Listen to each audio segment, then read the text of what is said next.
On y va pour la propriété display, une propriété très importante, une des probablement plus importantes de CSS, et qui possède beaucoup de valeurs disponibles, mais nous on va voir les principales pour commencer.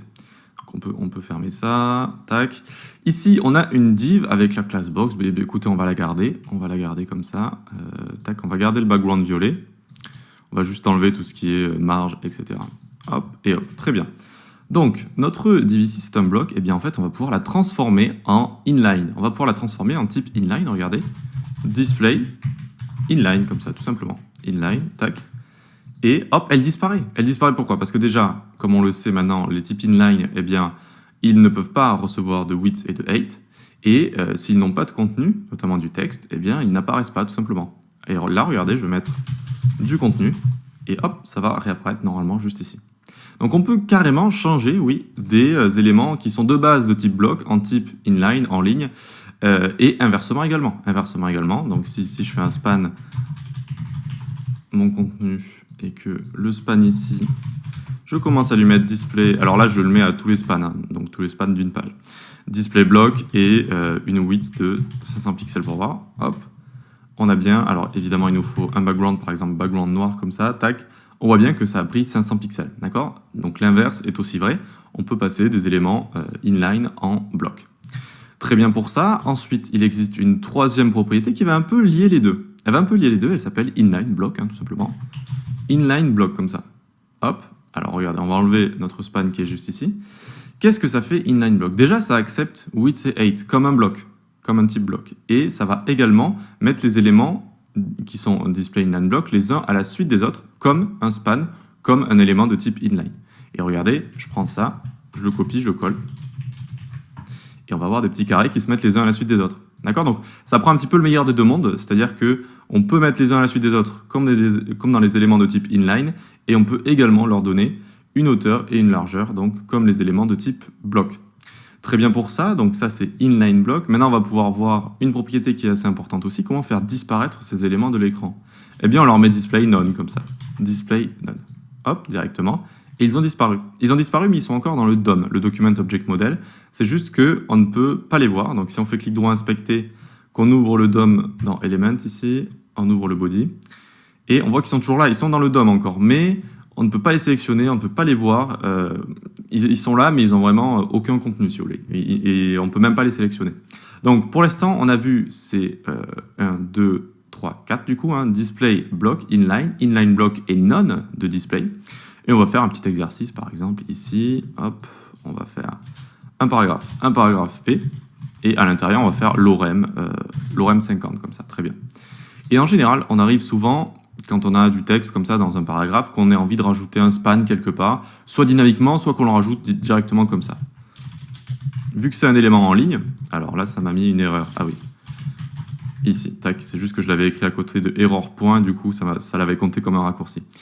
Donc là j'ai envie, imaginons, de rajouter, je sais pas, une info comme ça, tac. Alors là, elle s'est rajoutée, elle est juste ici, une info, et vous voyez que c'est en ligne, donc ça reste dans le paragraphe, en fait, ça reste dans le flow du texte. C'est pour ça que c'est assez intéressant, et que des fois on en rajoute comme ça directement sous forme de span. Surtout, c'est intéressant, pourquoi aussi, je vais vous montrer, parce que ici on peut faire... alors normalement on donne une classe, hein, on n'écrit pas directement en élément HTML, sinon ça fait tous les spans de la page, mais ici vu qu'on en a qu'un, ça va. Eh bien je peux mettre color red comme ça par exemple, vous voyez, et ça va mettre... on va dire, voilà, on va plus voir mon info qui est juste ici, qui a, si j'ai envie de mettre l'accent dessus, eh bien je peux le faire grossir également avec font size. Tac, voilà, s'il y a un mot important dans un texte, c'est une manière de faire pour changer ses dimensions, etc. Bon là, 25 c'est un petit peu trop exagéré, mais vous avez compris le principe. Donc ici, c'est span, c'est un élément de type quoi? De type inline, en ligne. Donc ici, eh bien, je ne peux pas lui mettre de largeur, etc. Mais voyons voir si je commence à lui mettre display block, par exemple, qu'est-ce qui va se passer? Display block, hop, il prend maintenant toute la largeur de gauche à droite de son parent qui est le paragraphe ici, et le paragraphe qui va hériter de la largeur de son parent qui est le body, et qui prend toute la largeur disponible. Donc ici, il prend toute la largeur de gauche à droite, il va pousser les éléments en dessous. D'accord? Là, si vous voulez, il prend tout ça, tac, il leur met un coup de pied, hop, il descend en dessous.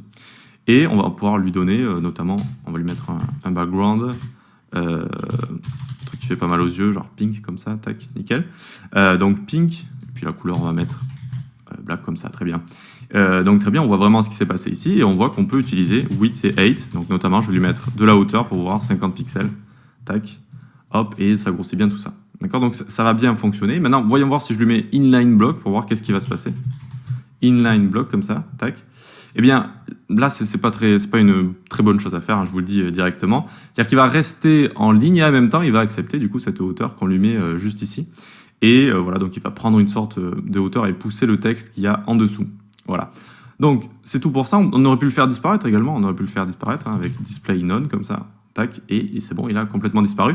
On ne le voit plus. Il existe toujours dans le DOM, mais on ne peut plus interagir avec, on ne peut plus le voir. Alors, pourquoi c'est une propriété pilier de CSS? Si je mets display CSS ici, alors n'allez pas sur W3 School, allez sur MDN ici, d'accord? Parce qu'encore une fois, W3 School, des fois, c'est pas très à jour. Et donc ici, on arrive sur MDN qui est... Ah, je crois que c'est la première fois que je vous en parle. C'est vraiment la documentation, pas officielle, il en existe plusieurs, mais elle est très très bien fournie et très très bien expliquée sur tout ce qui est CSS, JavaScript et HTML notamment, puis sur quelques autres sujets. Mais voilà, notamment en CSS, vous allez vraiment avoir des explications très complètes. MDN, ça veut dire Mozilla Development Network, et c'est une documentation géniale. D'accord, donc dès que vous le voyez, essayez de cliquer dessus au lieu de W3 School par exemple. Donc ici, propriété display, et regardez tout ce qu'on peut mettre. Block, inline, running, flow, table, flex, grid. On peut mettre tout ça en fait. Il y a vraiment beaucoup de valeurs. Mais alors, ne vous inquiétez pas, toutes ces valeurs ne sont pas utiles. Il y en a qu'on utilise très peu, voire pas du tout. Et je vous ai vraiment montré les plus importantes. Block, inline. Inline block, on verra plus tard pour utiliser Flexbox et CSS Grid également celle-là. Et également donc display none qu'on a juste ici. Donc on en verra quelques petites au fur et à mesure du code, mais sachez que là on a vu quand même les plus importantes, hein, n'ayez pas peur de tout ça. Mais donc pour MDN, hein, c'est vraiment une doc très complète, vraiment très très sympa. Voilà, c'est vraiment une très bonne doc. Allez, on va pouvoir passer à la suite maintenant qu'on a vu display. On va voir comment faire disparaître des éléments avec d'autres méthodes.